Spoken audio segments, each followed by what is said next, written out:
We're fortunate to have Patrick Murphy, Notre Dame, with us today. Pat's been chair of the marketing department. He's extremely well published in the field of marketing ethics, has a book in marketing ethics that's very successful. And Pat, we just really appreciate you being here at the University of New Mexico, joining us today. And we are looking forward to doing this podcast to ask you some questions that we think many people will be interested in. First of all, what is your latest research project in the area of ethics?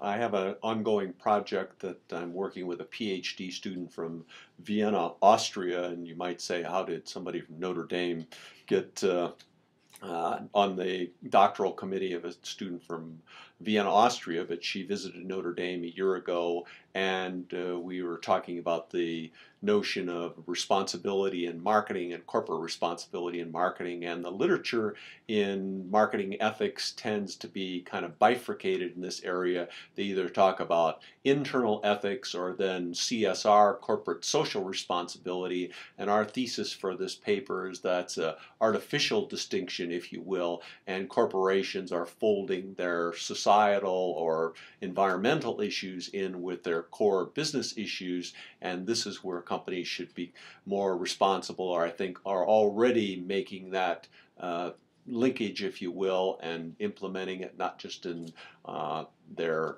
day-to-day activities, but also reporting that there's a recent book out that said some companies are moving to one report, a annual report and a CSR, corporate responsibility report, and this is new things, but I think worth watching for sure. Pat, we're often interested in how we can use research findings in the classroom. So if you were teaching marketing ethics or business ethics, how would you use these research findings in terms of communicating with students?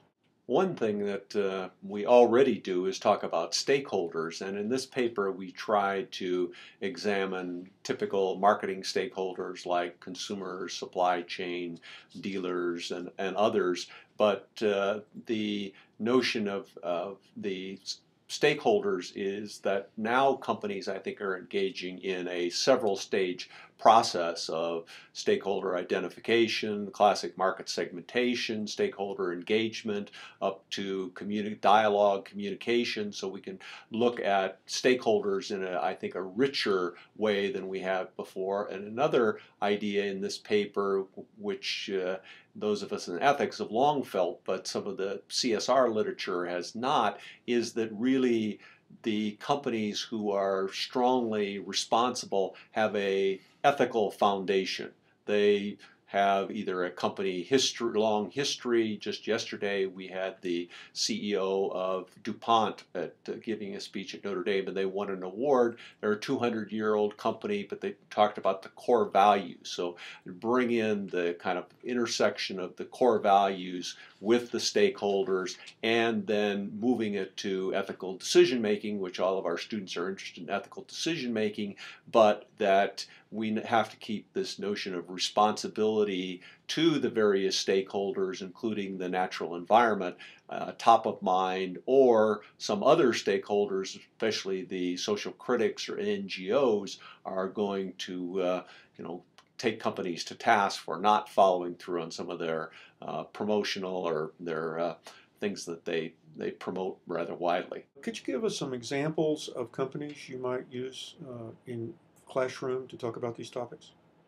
One that I'm now following rather closely is the General Mills. I actually have a son who's working for General Mills, but they had a report come out just this past week that they're taking out the salt, not all the salt, but the salt preservatives, and trying to take out much of the sugar from their products and offering a more nutritious product, which they're obviously responding to marketplace demands or marketplace needs. But I see it in this kind of corporate responsibility in a broader context, that they and other companies are viewing their responsibility to the obesity crisis that not only hit the United States but around the world. And so these more nutritious, less sugar-laden products are ones that I think that companies can be successful kind of from a narrow marketing context, but they can also show their responsibility to society.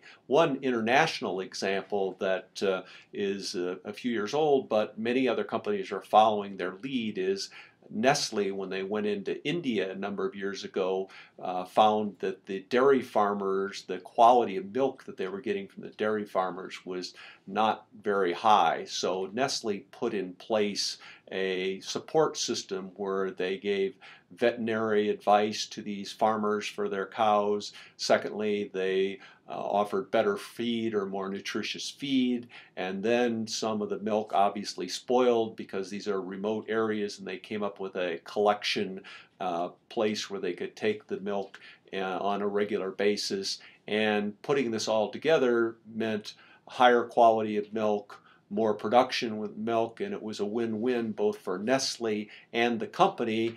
And as the writer who wrote this example said, this wasn't really CSR, it was about better business. And I think that that's what now companies are understanding, something that you and I have talked about for many years. Good ethics is good business, but I think in the 21st century that companies are really understanding that they need to be comprehensive in their ethical and responsibility to not only customers but other stakeholders, not only in the United States but throughout the world.